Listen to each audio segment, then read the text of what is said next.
মানে আমি একটা ইন্টারন্যাশনাল মডেল, আমি নিজেই সাহস পাই না এভাবে বোল্ড ড্রেস পরে এসে মানে সুইমিং পুলে এভাবে সুইম করতে। সত্যি আমার এই গার্ডস এখনো নাই ভাইয়া, যে আমি এভাবে এসে বোল্ড ভাবে, আপনারা দেখেছেন আমি কোর্টেও যাই খুব সোবার ভাবে, আপনাদের সামনেও খুব সোবার ভাবে আসার চেষ্টা করেছি।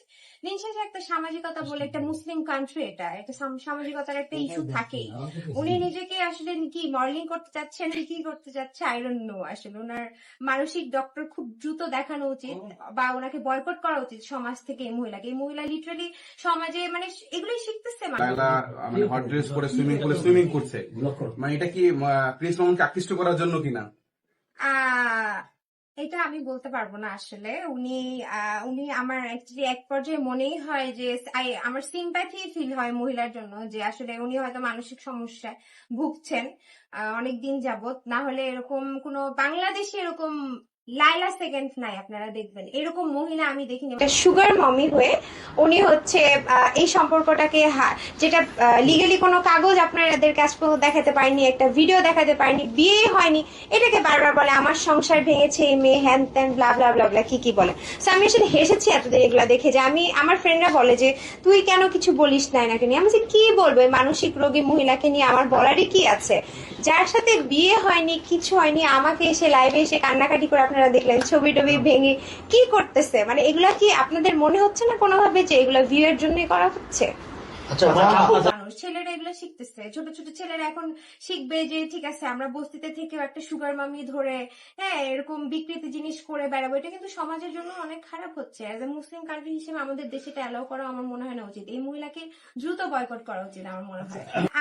এখন যদি মামুন কারো কাছে যেতে চায় আফটার আওয়ার ডিভোর্স ভাইয়া, এখানে আমার কোনো সে নাই।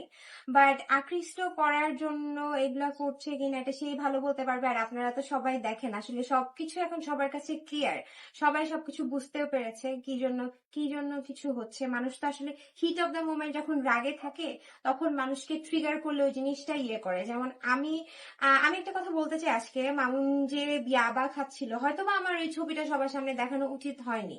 এটার জন্য আমার আই ফিল ব্যাড, যে আসলে অ্যাটলিস্ট এটা হয়তো বা করা উচিত হয়নি। আমি কোর্ট পর্যন্ত গিয়েছি, ওখানে ওটা দেখিয়েছি, ইটস ফাইন, বাট সবার সামনে সোশ্যালি হয়তো বা এটা আমার করা উচিত হয়নি। বাট রাগের মাথায় তো মানুষ ভাইয়া অনেক কিছুই করে।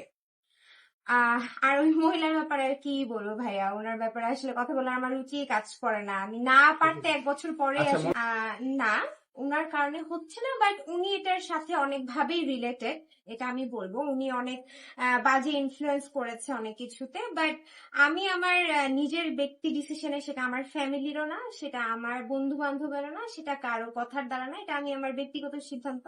একদমই আমি ব্যক্তিগতভাবে ডিসিশনটা নিয়েছি ডিভোর্স দেওয়ার। কারণ হচ্ছে এই মারামারি বা অসম্মান, বা লাইভেও এদিন দেখেছেন মামুন আমাকে লাইভে এসে খুবই বাজে কথা বলতেছিল, যেটা আমি কখনো মামুনের কাছ থেকে এক্সপেক্ট করিনি। সো আমাদের ডিভোর্সের সিদ্ধান্তটা একান্তই আমার। বাট হ্যাঁ, এটার মধ্যে অনেক ষড়যন্ত্র হয়েছে, অনেক কিছু হয়েছে, এটা মামুনও খুব ভালো করে জানে। বা ধরেন সোশ্যাল মিডিয়ারও বা আশেপাশের মানুষজন বা হচ্ছে জনগণ সবাই খুব ভালো করে বুঝতে পেরেছে যে ব্যাপারগুলো কি হয়েছে। না হলে আমাদের ডিভোর্স হচ্ছে, আমরা হাজবেন্ড এন্ড ওয়াইফ, ওই মহিলার এত কিসের সমস্যা? উনি সব ব্যাপারে নাক গলাইতে আসতেছে। হ্যাঁ, আমার কিছু হইলে দেখেন ওনার স্টেটমেন্টও কিন্তু অনেক বেশি পরিবর্তন, খারাপ কথা বলছেন। সো ওনার আমি কি বলবো আসলে, মানসিক সমস্যা নাকি নিজের হচ্ছে ভিউর জন্য এই ধরনের কাজ করে, এটা উনি ভালো বলতে পারেন। উনি অ্যাকচুয়ালি অনেক ম্যানিপুলেট করে, উইচ ট্রু। মামুন যেটা বারবার বলে উনি অনেক ম্যানিপুলেট করে, অনেক ক্রিটিক্যাল একটা মহিলা। আমি আমার ইন্টার লাইফে এরকম মহিলা কখনো দেখিনি। একটা মানে লজ্জাবোধ থাকলে মানুষ একটা স্টেটমেন্টকে বারবার কিভাবে চেঞ্জ করে। আজকে 2 দিন আগে দেখলাম মামুনের মাকে নিয়ে গালিগালাজ, 2 দিন পরে মামুনের মাকে নিয়ে ভালো কথা, 2 দিন আগে মামুনের মাকে গালিগালাজ, 2 দিন পরে মামুনের ভালো কথা। অফকোর্স না, রুনার সাথে আমার হারা জিতারই তো কিছু নাই।